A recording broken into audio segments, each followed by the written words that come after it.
Friendly Film Fireside Chats.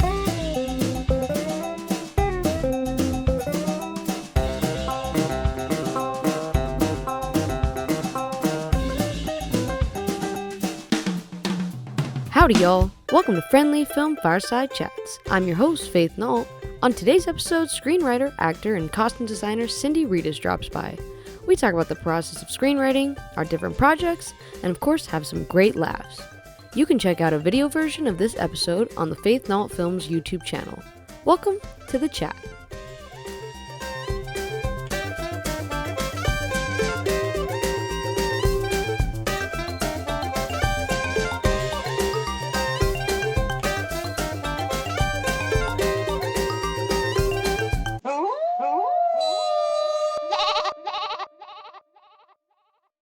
Alright, so we have Cindi Redus here. Yeah, Cindi Redus? Yes, that's me. Cindi Redus. Cindi Redus. Do you want to introduce yourself? However you want to introduce yourself. Oh God. Okay. Hi, my name is Cindi Redus. I'm a filmmaker. Whoa, I'm mostly a screenwriter, but I also do costume design and a little bit of acting. Yeah. Fun. Yeah. That's fun. always fun to ask. I've gotten some weird answers. They're like, I don't know how to do it. I don't know how to do an intro. Just say your name. Just say the 3 basic facts about yourself. Yeah, 3 basic facts. Go. 3 basic facts? Mm-hmm. From Carson City, Nevada. That's a fact. Where's that? It's Capital. I don't know if you heard it. Recent graduate of UNLV Film. Ooh. Go Rebels. And oh, sorry, I moved to the table. Third fact about me. Excellent question. I am a lesbian. That's the third one. Third fact. Yes. Great. Well, glad we got that out of the way. We got all the 3 things you need to know about me. Boom, boom, boom. Carson City. Okay, great. So, how the heck does a Carson City gal like yourself come to Vegas and do film and all the things? It's because UNR didn't have a film program. Yeah. That's the tea. That is the tea. Because when I found that out, I was like on my bed and I was like applying to I applied to UNR and UNLV, the 2 schools, you know, because I knew I was going to be in state because it's less expensive, you know. Yeah, so I found that out and I was like, I had a whole crying fit about it. It was great. And then I was like, well. How'd you know you wanted to do film? That's a great question because everyone really has the answer. They have a movie that's inspiring to them. I'm the opposite. My dad loves bad action movies, and in my brain, to make the time go by quicker, I would just rewrite them in my head. So it's just spite. And it's I can't just say that to people, but yeah. You just thought you could do it better. Yeah. Yeah, but it's also I really liked writing and I liked stories and I liked movies, so I feel like eventually I would have just gotten here anyway. Okay, so you said you could write better than the writers. In my to make it more interesting for me, not necessarily better, but more interesting. So you made the characters lesbians. Yeah. I was like, well, what if? I always say to add a little spice. So when someone's when there's just that little hint of it in someone's screenplay when they send it to me, I'm like, you should keep going with that. Yeah. And they're like, really? And I'm like, yes. Yes. Yes. I'm make your main character do it. a lesbian. Pop off. They're like, it's a guy. And I'm like, who cares? Just do but it. What if he wasn't? Hear me out. Listen, 1 second. Okay, so you decided you wanted to storytell. Mm-hmm. But I saw you act in a theater show. Yeah, I'm a theater kid, very tragic. Out and proud theater kid. That's the worst crime you could commit. So I did it a lot in middle school. When I was younger, I was in dance a lot, so it was the natural progression to go from dance to musical theater.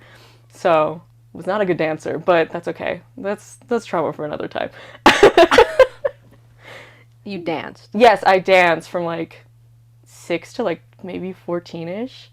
Really? Yeah, I was not the best at it, but it was fun. But I also got bullied a lot. It's a whole thing. But I really did like dance. I was in the peanut cracker. The what? It's like the nutcracker, but smaller, shorter. It's the peanut cracker. Peanut cracker. Yeah, so it's just the Interesting. I thought it was going to be like Urinetown and the Nutcracker. No, but that'd be crazy. Imagine Urinetown as a ballet. That'd be crazy. Interesting. Maybe we should write that. One day. We call it Pooh Town, though. Yeah, but then in middle school, I was in musical theater in my middle school's, like, the school, like, as a physical class, and then also outside of it in, like, a community theater kind of thing. And then I didn't do a lot of it in high school. I did it, like, once in senior year. I was in Newsies, you know. And then in college, I was in 2 shows. Were you a film major, or did you do, like, screen actors or acting with No. stage and screen? Yeah, I did film, like, I was just always been a film major. Oh, okay. If I could do it back again, I would do double major or, like, a minor for theater or something, which makes the most sense, but I just didn't think it through. Same. Yeah. I feel like I should have either done journalism or theater, Yeah. but I didn't. It's okay. It's whatever. It's okay. It's fine. Whatever. So let's talk about some of your past experiences. What have you done in film or theater? Okay. Well, I did the 48 hour for, like, all 4 years at UNLV, and I wrote all 4 of them, like, mostly co-writing, but still. And then we won the last one. I don't know. I don't know if you guys heard of Plea. Share with us. What is Plea? Plea is the 48 hour. It's a gangster film. That's what we drew, and our character was, like, a bitter therapist. Very dramatic. Oh. Got it now. Yeah, like, why could a therapist be bitter? And I wrote it with my friend Essie, and we got the dialogue prompt, Slay the House Down Boots, which is iconic. It was a hell of a way to work around that one. That one is interesting. Yeah, because originally, me and Essie, when we got that prompt, because I told Ace right beforehand, I was like, whatever prompt we get, I'm making them lesbians, like, because Jackie and Sophia were already okay with it, and I was like, I'm making them lesbians, and they were like, okay. And then we got that prompt, and me and Essie were like, camp? Like, campy gangster film? And then we're in Ace's car, and we're yelling at each other, and we're like, what if we make this the most devastating thing ever? Like, what if she's manipulating this poor woman? And it's like, whoa. Yeah. Damn. It was crazy. My line was, what are you eating? What are you eating? And you get Slay the House Down Boots. Slay the House Down Boots. That's the 48 for you. Just randomness. Yeah. Now imagine if you got the sadist boss, and I got the bitter therapist. That'd be great. I think both could work. We should switch prompts and see That what would be happens. kind of fun, actually. Would be a Would it still funny be a experiment. 48? Just between me and you. So Cindy's team goes off and does a different version of whatever apocalypse movie, and I go I love off with some apocalypse crew movies. and do a gangster movie Yeah. with Slay the House Down Boots. Slay the House Down Boots. I don't think I could do it justice. I feel like it's okay. iconic now that she's just Slay the House Down Boots. It's so funny. What else have you done? Okay. I was a writer on the Windsor Park doc. Really? Yeah. I didn't know that. Yeah, I also edited it too, but that was like a last minute thing. I still haven't watched it. Olivier sent it to me. Yeah. Love Olivia. I haven't had a chance to watch it, but I know you got awards at the Nevada Women's Film Festival, yeah. among other things. Among other things, yeah. Didn't you guys get the Emmy too? I think. Student Emmy? Sometimes Brett will like send links and I'm like Like, I don't know. It's It's done. It's yeah. done. Like, whoa, okay. Do you want to talk about what that is? A little bit. I was like, it was like a couple years ago, and I'm just like, there was a lot of information in that time. A lot of things happened to me that year. But it was like, it's a documentary about Windsor Park, obviously, and the residents that live there, and it's about their houses and how they're built on, like, unstable land, and so the government is trying to get them out. Well, no. Yeah. But the government says they're trying to get them out, but they're really just waiting for them to, like, die off so they cannot worry about it anymore. It's like a whole thing. It's very hard to explain. So you wrote those. So you wrote Plea, Windsor Park. What else have you written? I'm trying to think. I wrote the awesomely gruesome murder of Sarah Mackenzie, not clickbait. Yeah. I was also in that one too. Ooh, actor, writer. Look at you popping off. Yep. What is the awesomely gruesome murder of You could just say not clickbait because it's easier to say. What's it about? Yeah, what's it about? It's about this true crime beauty guru, and it's like a dark comedy, and I make fun of true crime beauty people because I think it's crazy. So it's like about her, and she's editing her latest video, and then things happen. Not clickbait. Not clickbait. It's a good pit. That's a good log line for it. Just straight up. It's a beauty guru, and then stuff happens. Yeah, that I think Not clickbait. me and Angela were trying to figure it out without like spoiling anything, and we're like, Stuff happens. just stuff happens. There you go. Yeah, Every log line. yeah. Jenna did great in that. It was great. Fun. It was a fun one. Mm-hmm. Definitely interesting. But the spice is there. The spice is there. And then you do costume design. Yeah. Should you talk about costume design? Yes, I have a list of things I did costume design this year. I did costume design for Sparky. Hi, Jacob. And I did it for January Orange, and I did it for the Trust music video. And then the year before that, I did one for Izzy, which was called Stages, and that was like the first official one I ever did. So, costume designing, can you talk about what that is? That is. Explain costume design. And don't you dare say design costumes, because I'm kicking you out. All right. Well, well, Make it spicy. I'm trying. Sell it. Costume design is about how you perceive like the character and how you would think the character would display themselves and their emotions in their environment. It's a bunch of like small details crammed into one. Does that make sense? Because it's like there's a difference between like a rich woman would wear these kind of clothes, but a poor man wouldn't. Can you tell us, like, when you get a script for costume design, right? Someone approaches you, they're like, "Hey, I want you to costume design the script." What is your process? I like read it a bunch of times. I think I like read it like normally the first time, and then I go back and I highlight all the things that if there's something specific in the script, like, oh, he has a necktie on or something, I'll like underline that or mark that, and then I'll do like how many days, nights there are, and then I'll like confirm with like the director or the writer or whoever to make sure I'm right. So then how do you like make the clothes? Do you buy the clothes? What do you do? I do not make the clothes. Usually I do like a mood board, and then I share that at the tone meeting. And then it's after that, if like my designs are approved or whatever, it's never going to be as perfect as the mood board, tragically, you know. But then I usually go, if we have actors, I ask them, like I like text them and see what they have in their closet, and then I go to Savers. For Sparky, I did like a combination of like 3 different things. I did the asking the actors what they had, and then I went into the costume room at UNLV, which there is a costume room. Fun fact. It's not the best, but it's okay. We still appreciate her. And then I went to Savers afterwards. Yes. I was told by someone on Sparky, maybe the producer, to ask about the watch. Oh yes, because we used Adam's grandfather's watch for Patrick's character, which I think was a really nice touch. Because I think, and also it worked better too, because it looked pretty, like, not like old, but like more classy looking, instead of like the digital one that Patrick had. I feel like that little piece of the writer, it makes it more authentic. Yeah, and it's always nice, because it's like, whoa, we're all working together. Does the costume designer work with the production designer? At all? Sometimes, but I haven't done it recently. It's usually you work together when it's like a tone meeting, and we know like what colors we're using to make sure they don't clash too much. But could you explain a tone meeting, or do you want me to explain what a tone meeting you is? explain the tone meeting. Okay, a tone meeting, for those of you that don't know. A tone meeting is like when it's basically not a pitch meeting, but the director and all the heads of department, production designer, director of photography, costume, maybe hair and makeup, the producer, hopefully location scout. I'm just kidding. That's like, we're getting crazy. Usually it's like the 4 people: producer, director, production designer, director of photography. And then they all come together and talk about the one coherent vision that the director has for it. Usually they've already talked with each other, and then they kind of all share the tone or the vibe of the movie. Yeah. Did I explain that well? Yeah, that made sense to me. Cool. Because you mentioned it like 3 times, and I was like, I gotta explain what a tone meeting is. For the kids at home. I talked about how I'm a theater kid. You want to go more into detail or no?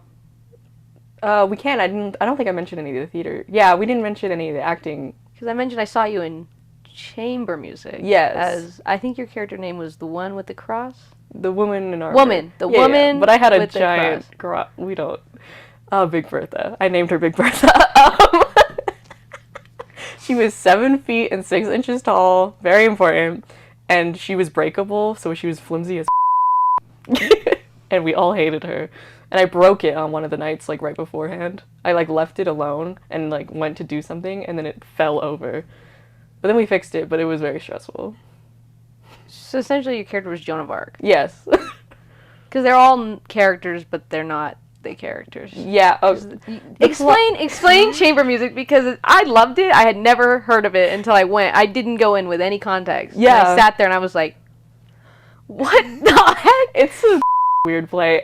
Chamber Music is a play about these, is it 8 women? I think it's 8. 8 women, and they're in this mental asylum, and they all believe they're, like, historical figures. So there's a character that believes she's, like, Amelia Earhart. There's one that believes that she's Susan B. Anthony. My character believes she was Joan of Arc. And it's just a nonsensical play. There's not really a meaning to it. But She was Amelia Earhart. She really is Amelia Earhart. What are you talking about? Stop laughing at me. Stop it. Jackie killed it. That was a great... Both Jackies killed them. I know, and it was Jackie on Jackie violence. It was great. It was insane. I mean, it was crazy.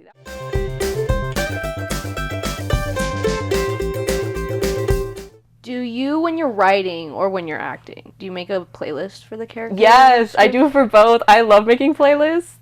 Like, it's one of my favorite hobbies, I'm gonna be honest. And just making the playlist. Yeah, it's the best part. Do you listen to them while you're, like, rewriting them? Yeah. That's what's up. I do the same stuff. I feel like as this podcast has gone on, that's the same vibe. Most actors do that. Or some actors do it. But then I feel like actors and screenwriters are very similar, and that they both do it. And I don't think people realize how similar all of the different disciplines are. Especially writing and acting, because you kind of have to ask the same questions. Mm-hmm. And, like, even as a director, sometimes a director also makes a playlist. I don't always. Sometimes I make a playlist. But, or, like, when we're doing the score, right? I'm like, hey, I want this kind of vibe, right? Like, that's when it's important. Like, it's very fun. And I discover a lot of new music like that. Like, I wrote, like, a cowboy short story. And so I discovered a lot of country music that I, like, actually liked. But, yeah, it's very... I took, like... my, like, second year here, I took that screen acting class with Professor Gilliard, R.I.P. But, like, and I took that class with just, like, an interest, not necessarily, like, I wanted to be an actor, but I was just trying to explore all avenues of film and, like, trying to learn as much as I wanted to know, you know?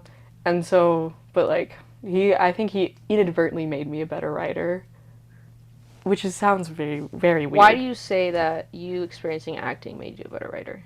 It's because, like, a lot of the questions you would, like, have to ask yourself, like, why is my character reacting this way? Why am I moving like this?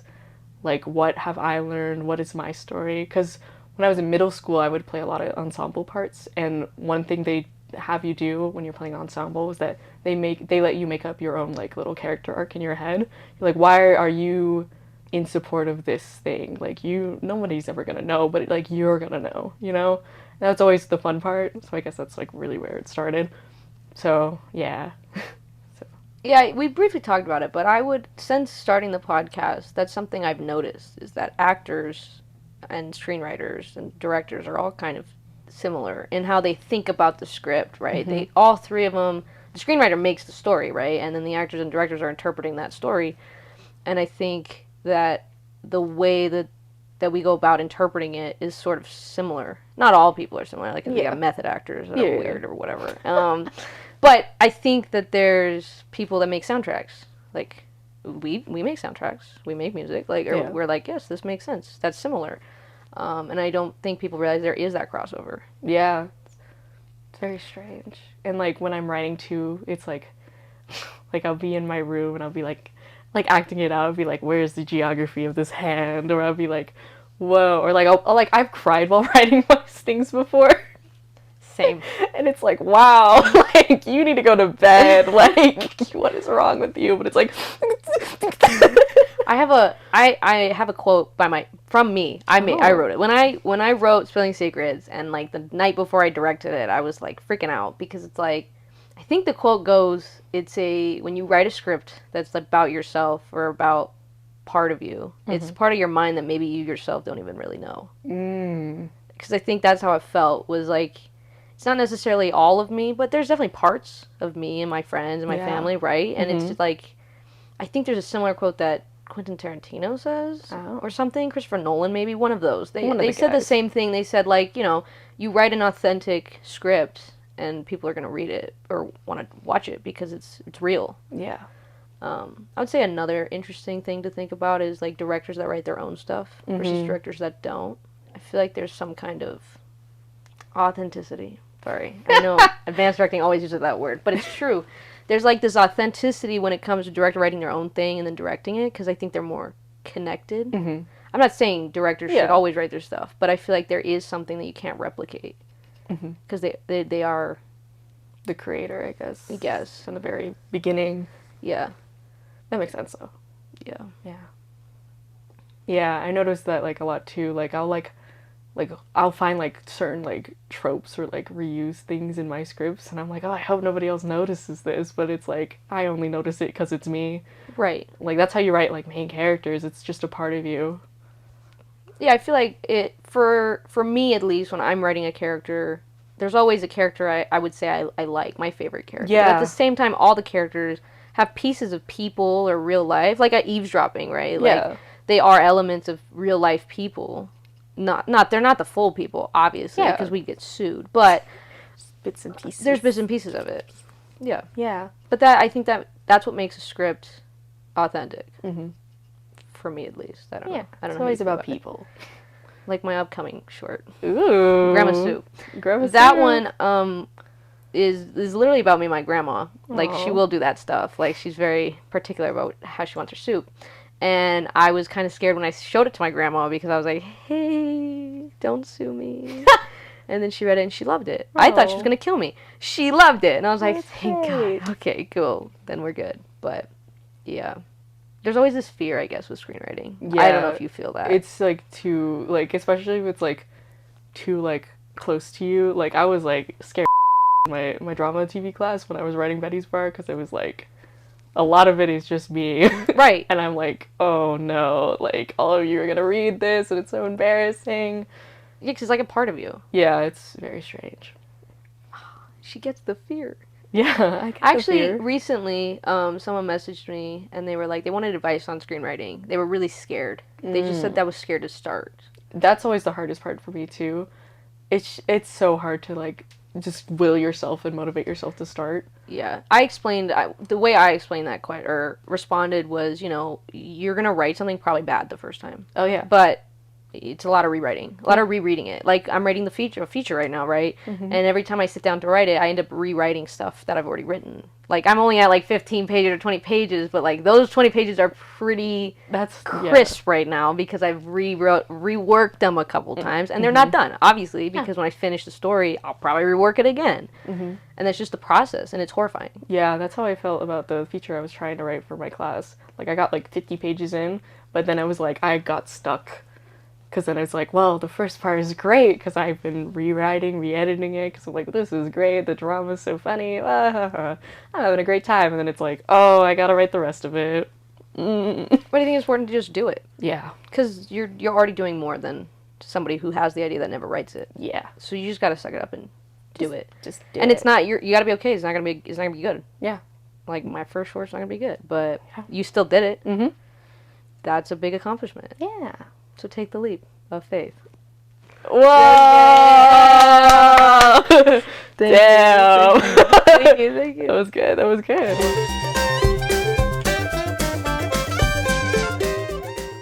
Before this podcast, I had Cindi send me stuff.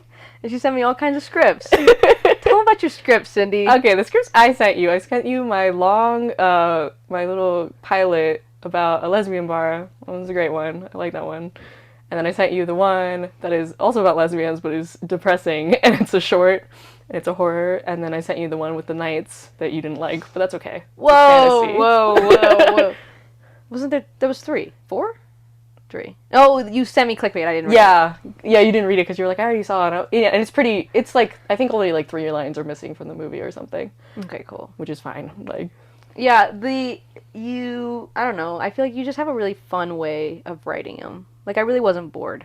Oh, that's great. Thank you. I liked your directions in it. Mm-hmm. It's not too much. Like, I think you still leave room for the director. Yeah. But at the same time, as someone who is a director that reads scripts, like, I feel like I understood where you wanted to go, but also left it for me to interpret it. Like cannibals versus demons. Yeah. Yeah, that's always like the big struggle with screenwriting, because it's like you still have to leave like enough room for like the actors and the director to like wiggle around. Yeah. That's the hard part, because sometimes where I'm just like, I want you to do this, this, and this, but that's the fiction writing part. But you never wanted to direct? I mean, I thought about it. I might, because like I wanted to direct something last semester for Spring Flicks, but that didn't end up happening. But I might like try it just to see if I like 100% hate it or not. You know? Yeah. I think you should do the Nights.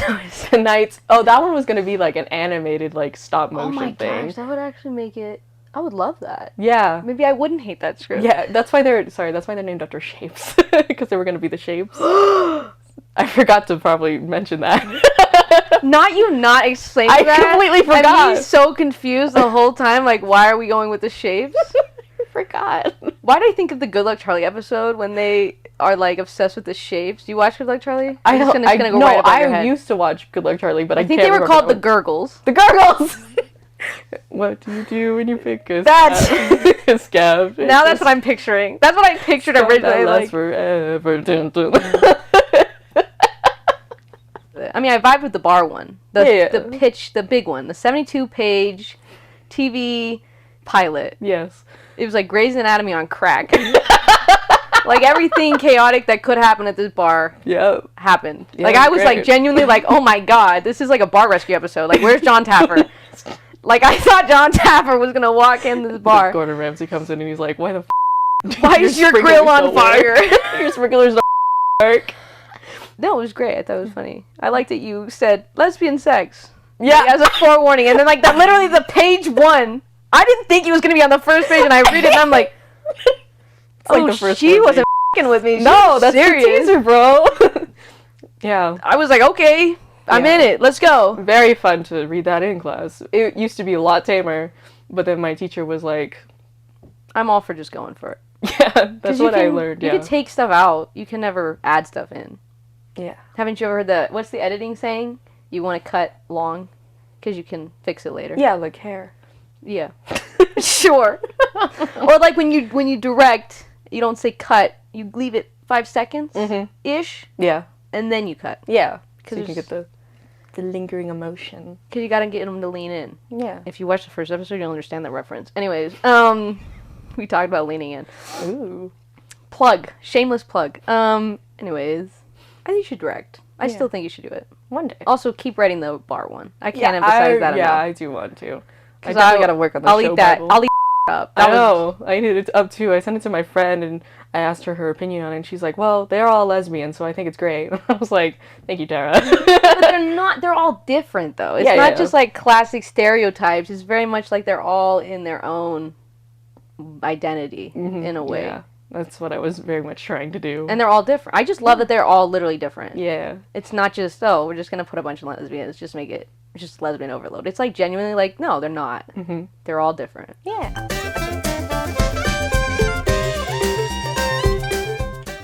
We talked about what you've done.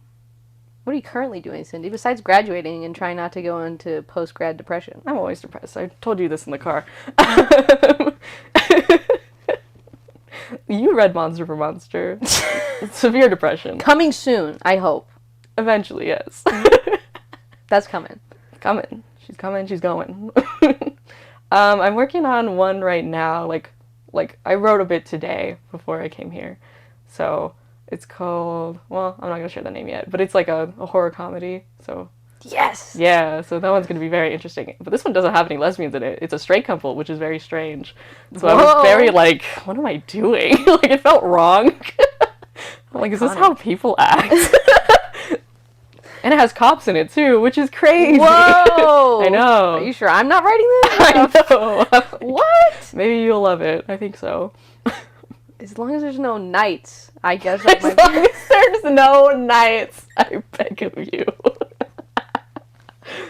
You talked about Cowboy Story. We didn't talk about Last Hop. Oh my god, that's why I wrote the cowboy story, because I played a cowboy one time and I was like, well, what if they were lesbians? And Tell everyone what The Last Hop the last was. hop was a 48-hour for Abgo, which is like a different, it's not associated with UNLV. Abgo is a Rooster Brothers production company. Yes, she's got the information.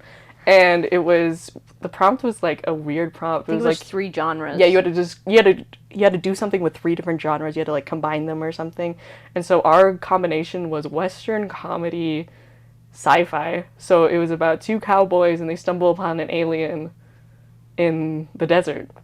And I played the sidekick. It's great. I got to be a cowboy for a day. She got the best line. Man, you eat your last hop. Guess what's up? Eagle. It's it's funny. This is campy. We're just doing different accents. It's great. Is here the best gunslinger in town? Fastest draw in the West. Like, it's like the worst Western accent you can imagine. It was fantastic. Yeah, as a Texan, I was defended. Oh. I'm just kidding. I'm not a Texan. Well, kind of. Anyways, that's a great one. Yeah. So that inspired you to do your cowboy short story. Yeah, because I was like, whoa, cowboys are so cool. Like, so Brokeback Mountain. I finally did watch that. I watched that a couple weeks ago. It was very sad. It was good though, but it was like, damn, this is depressing. Like, but I love cowboys, so. I've never been a Western fan. I didn't either. And then you play a cowboy, and then you go. I guess that makes sense. I never really liked horror, and then I directed kind of a horror, and now I'm like, let's do a murder! Yes. I get it. I love horror too, so. I'm getting better at liking horror. Yeah. I'm gonna suck it up and watch Five Nights at Freddy's. I know, I'm so excited for Five Nights at Freddy's. Like, I'm not even joking. It's me crying in the back, but... It's gonna be great. Josh Hutcherson's in it, Matthew Lillard, the 2 men. I was Team Gale. Boo, it's okay. I know. I guess that's like the unpopular opinion. Yeah. When I was younger, I wouldn't watch horror movies because I was too scared of them, but I would watch people, like, reacting or, like, talking about horror movies. You have one fear, like, one crazy horror character that you would, like, never want to be in a haunted house with? Oh my god. I just watched, like, The Ritual a couple days ago. That was a weird movie. When I was younger, it was definitely, like, you know what a creepypasta is? Yeah. It was like Jeff the Killer. He's just so creepy. That image is just so creepy. It's like seared into my brain. And I was terrified of like Slender Man. And I was terrified a little bit of like Five Nights at Freddy's. But then my like 13-year-old brain would like think it through and I'm like, the nearest Chuck E. Cheese's is like 30 minutes away. Wait, you thought they were gonna come scare you? Yes! I was 13! So you're checking your door like in Five Nights at Freddy's? Like, where's Chucky? I would watch the Maphead videos and then I'd be like, oh my god. Like, he's gonna eat me and stuff me in a suit and I'm gonna be haunting the pizzeria. You watch Game Theory about Five Nights at Freddy's? Yeah, and I like rewatched all of them like a couple months ago. They were great. Did we ever figure out who the purple guy is in Five Nights at Freddy's? William Anybody figure that out? William Afton. Who is that? Who's like one of the co-founders of Five Nights at Freddy's Pizzeria. I'm literally getting flashbacks to that purple guy right now. I'm like horrified. I just remember the weird like mini game of like taking the purple guy to the phone and then it was like and I was like, oh, I can't. Yeah, and then it's slowly him turning purple or whatever. Or is that a different guy? I can't remember the lore exactly because it's all up in the air. It's all bull. Josh Hutcherson for one second. I love You know Josh what I Hutcherson. liked him in? What? Firehouse Dog.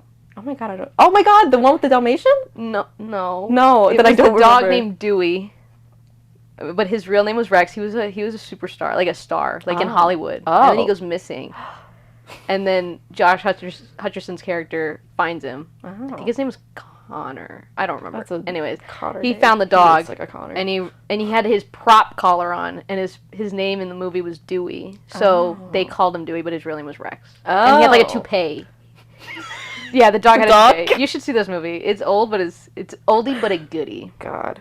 He was in Bridget to Terabithia. That's a good one too. Sad one. He was in Journey to the Center of the Earth, which I was obsessed with. I was horrified of that one. Yeah, I was obsessed with it though. And I like the Hunger Games, obviously. I had like a mini Josh Hutcherson stan phase when I was like 12. No, I was all for Liam Hemsworth. That's alright. So what's your future? What's post-grad Cindy going to do? He's giving me thumbs up. I'm like entertaining the idea of grad school. That is expensive. It's just, the clout of going to grad school. Like, I got my MFA. Like, that's kind of crazy. But I was probably just gonna maybe do something with the Sundance Labs, probably. I'll still write, and I'll still, like, work on stuff. I don't really have a plan. Does anybody? No. That's true. That's why nobody plans. I don't know. That's why I also have been thinking about grad school. I did. But it's so expensive. That's the devil talking. Like, I gotta smash him with a hammer. Right. It's so expensive. It's so expensive. I was helping my friend Taylor yesterday because they were looking up stuff, like, out of the country because it's cheaper. And I was like, they had, like, a whole spreadsheet. I was like, oh, my God. What would you do for grad school? Like, what would be your writing? Screenwriting, yeah. Duh. She's got that TV show to pitch. She's got to make the Bible. Be made. Yeah, I'll make the Bible, though. Can you tell people what a Bible is? A show Bible is, like, basically, it's like the lore of the show. If Matt Pat had a show Bible for Five Nights at Freddy's, maybe he'd be fine. No, it's like, it's usually a binder. And it's filled with, like, the world of, like, your show, the characters, potential, like, future episodes, basically. And it could be as long or as short or as intricate as you want it to be. I think in class we were shown the Freaks and Geeks one, and it was just like 30 pages, but it was like there was no like visuals or anything. And the guy who made the show went on a tangent about what people would listen to, like would the freaks listen to this kind of music, and they had like different cars, so it was really like character costume oriented. But then we looked at the one for Stranger Things, and that was more just like vibes, and that was.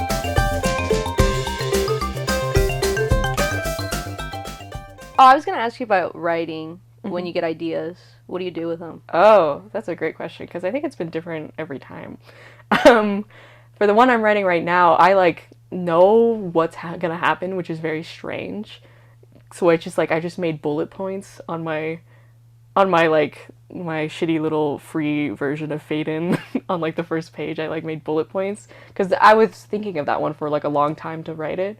But for Betty's Bar, which was the one I wrote for class, it was different because we had to follow certain rules. Like, Keenan was like, just like start with location, like if you get stuck, put the location, slug line, and then like the action lines underneath it, which really helps, and I should probably start using that longer, but So it's always different? Yeah, and then for the night one, the Sir Circle, I write long-ass titles. I gotta stop doing that because I don't remember them.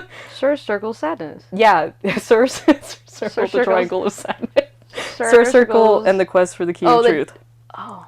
Yeah. Oh. So for that one, which was very strange, I like could not, like, it was like 2 years ago. I like woke up at like 4 a.m. and I could not go back to sleep, and then I just like wrote it all down in a notebook, and then by the time I was finished with it, I was tired, and then I went back to sleep. That's very Quentin Tarantino of you. It was to write in a notebook. Yeah, that was the only time, because I don't usually write in notebooks for like screenplays.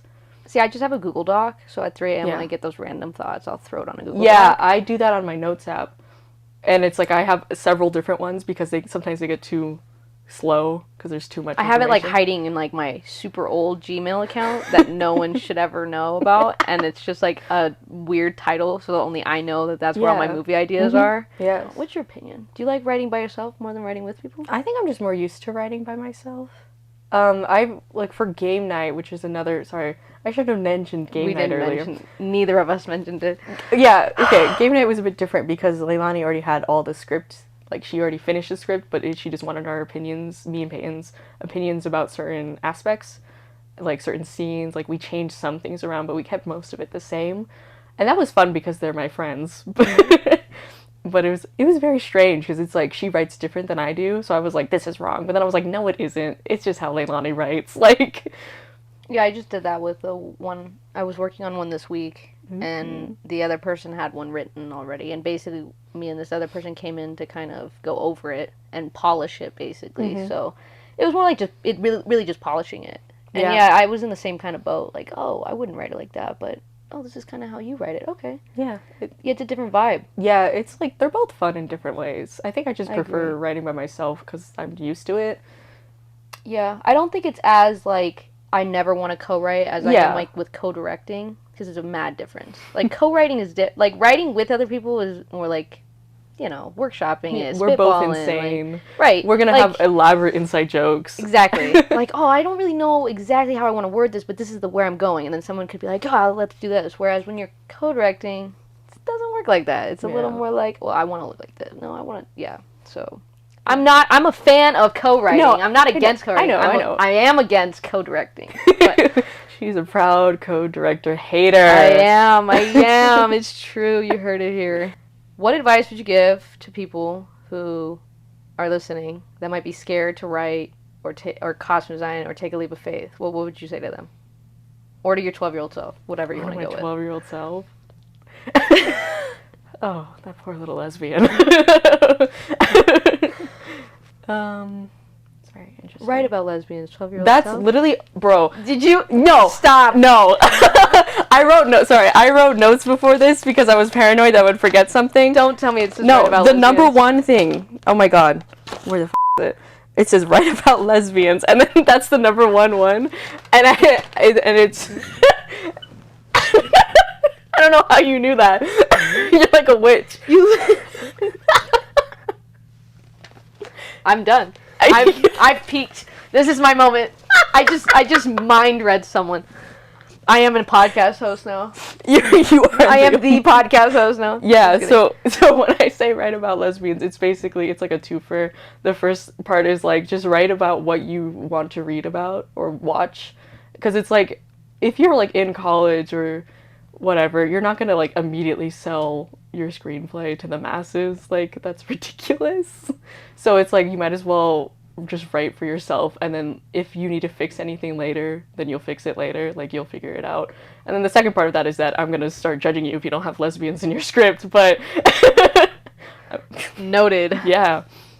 I did on Silly Secrets, and you were like, Faye, I can't believe you didn't tell me. And then I was in with Cindy. That's how you do it. Yeah. I do have more stuff. I'm like, what did I write?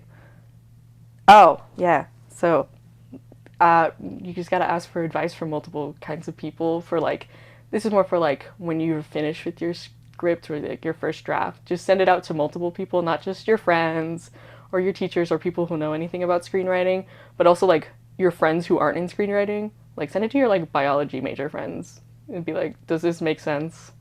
Did you have fun? Like, that.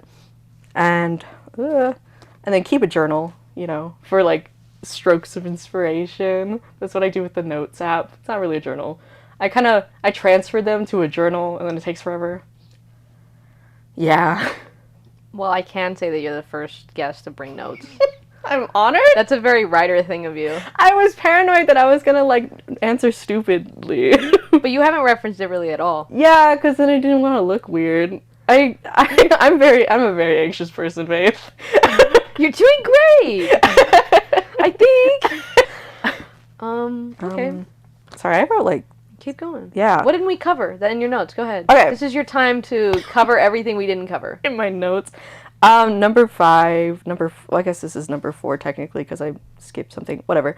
Observe and interact with the real world, because like when you're writing you tend to get in your own head a lot and you tend to be like, I'm gonna remain in this room until I finish this thing. But like real life is happening. Hang out with your friends a little, because it's like both like mentally, it'll be both beneficial for yourself and your like mental health and also for your writing, because it's like, how are you gonna write something new if you're always in this one stagnant room? So like try new things, go to different places, stuff like that. It's always fun. And then you can always eavesdrop. That's always a good one, because that's like when you go out to places, that's free. Eavesdropping, it's great. I love eavesdropping. So you're a people watcher. Yeah, I love people watching. What's your favorite place to eavesdrop and people watch? Oh. Or you don't want to reveal your secret spots? Bars are always fun, but that's because I think drunk people are hilarious. But I'm usually also drunk, so that's a bit weird. But it's just like restaurants, that's the big one. because you can just like, there's so many people around you. Do you write like random quotes that you hear? Sometimes. I used to do that a lot when I was younger, but I don't do it as often now. Or like when people tell me stories or something, I'll be like, that's very interesting. And then I'm like, in the back of my head, I'm like, Yeah, like today when people are throwing clothes over the fence. Yeah, that was weird. That was weird. That was strange. Yeah, another one I have is watch great movies, but also watch bad movies. Because you could just see what choices, I guess, other film people make, and you're like, you can like question yourself while watching it. Like, would I make that choice? Why did they make that choice? What, can you name your least favorite movie and your favorite movie? My least favorite, I have a list on Letterboxd called, it's like a ridiculous name, it's like movies, it's like I'd rather eat my own than watch this movie, or something stupid like that. I think it's like, I always say, there's like a bunch of different kinds. There's not a bunch. There's What's like the first one that comes to mind? Tanner Hall, which is a very, they're all no like idea. kind of niche kind of movies, but it's like Brie Larson's in it, which Really? is, yeah, before her Captain Marvel days, Really? and she's great in it. But like, it's a movie about these like 3 girls at this boarding school, and they all get like groomed by their teachers, but the movie does not like lends that as like them getting groomed. They're like, what a tragic romance, and I'm like, okay. But with Brie Larson's character in that movie in particular, they like abandon her plotline halfway through. Like, and then she's like, there's like, they mention like how she's like moved away, and then her plotline just never gets, like, her arc never gets finished, and it's so weird. Interesting. Yeah. Mine? My least favorite? Yeah, what's your least favorite? Wizard of Oz. Oh, yeah. I like Wicked, though. I love Wicked. Wicked's great. I hated Wizard of Oz. Yeah. That's crazy. We're the same person. We're literally the same person. That's insane. We're mind melding right now. What is your favorite movie? You can't live without. I always say Scream. I love that movie. That's a good one. I actually saw it. Yeah. I've seen that movie. Yeah. Look at me. Have you seen the other ones? I'm at 4. Wait, We need to watch 5 and 6 though. Yeah, I did not like 5. I liked 6 though, because I think my problems with 5 were solved in 6. I like when I can tell when he's coming. When the character's coming. Like, oh, Ghostface is gonna pop up right there, and then it's like 2 seconds later. And I'm like, I'm not scared because I knew he was coming. Yeah. I think I really liked. Is the 4th one with Emma Roberts? Yeah, I love the 4th one. That one's funny. Yeah, when I watched that movie, I was like, whoa, me and Robin, like, what is his name? Not Robin Williamson, Kevin Williamson, on the same wavelength. Because I accidentally wrote a script like Scream 4 before I saw it, and I was like, I really love Dewey in those movies. yeah. They're just so fun. So, Courtney Cox's character, her hairstyle has its own arc. the I fucking swear. micro bangs or It's whatever in the insane. third one. She has a different haircut in every freaking She's movie. Neon. I'm like, dude, chill out. She's so funny. Yeah. Those are great movies. Yeah. I'm glad that my hate horror movie phase is over because I'm very glad I sucked it up and watched Scream. Yeah, that was like one of the movies I watched when I was really like way too young. I was like 8. And I was like, And that's why you write scripts. that's why I'm like this. Why you write those scripts. Yeah. Okay. What's your anything- favorite movie? My favorite movie? Yeah. Right now? Yeah, sure. Guardians, Volume 3. Whoa. Okay, Marvel. I didn't know you were a What? Marvel fan. What? You're a Marvel fan? You didn't tell me? What? The reason, I'm not going to spoil it, Okay. but I both laughed and... Theater Camp's a good one, though. I laughed and cried. If I can laugh and cry at the movie, and I wasn't bored at all, I say it's a good movie. Yeah. My all-time favorite movies? Mhm. Pirates of the Caribbean. Oh, yeah, I love Pirates of the Caribbean. But right now, Guardians Volume 3 is just superb. And honestly, Cocaine Bear's pretty good, too. I have yet to see it. I want to see it so bad. No, I just think it's a really beautiful story. And it's a good... If you grew up loving Guardians, you'll love this movie. That's how I would say. Maybe I will see it. I don't know. It's just a good closure. That's good. And the soundtrack always slaps. Oh, yeah, Because James obviously. Gunn is insane. Yeah. In the best way. Like, I love James Gunn. So, I'm here for his work. Mhm. Yeah. Where can we follow your journey? Oh, God. Okay. Yeah, you can follow me on Instagram at Redus Reuse Recycle. And link in the bio. Yeah. Great. Anything else you want to share with the people before we cut? Have fun. Be yourself. Watch Friendly Film Fireside Chat. Yes. All right. Thanks for being here, Cindy. Thank you. I gotta go. Her agent's calling. Friendly Film Fireside Chats. Thanks for joining us for this episode of Friendly Film Fireside Chats. Follow us wherever you listen to podcasts and be sure to rate us. Reach out to us on Instagram at friendlyfilm_fireside and like us on Facebook. See you on the next Fireside Chat. Friendly Film Fireside Chat is produced and edited by Faith Nault, music composition by Thea Deguzman, social media managed by Gabby Nault, cinematography by Jacob Peterson. This is a Faith Nault Film podcast. I would have Chadwick Boseman Funko Pops back here, but my sister has them all. Cancel your sister for that. No, she just has like a shrine. Oh. So like Dia de los Muertos, we like put. I'm just kidding. The way I believed you. I'm an actor, actually. Whoa. Just kidding. An actor, gamer, director, producer, podcast host. All the Scorpio. things. Scorpio. Owner of the purple chairs. Not the purple guy though, from FNAF. The correlation. I get triggered by the purple. FNAF. We're connecting. We're connecting the dots. Circle.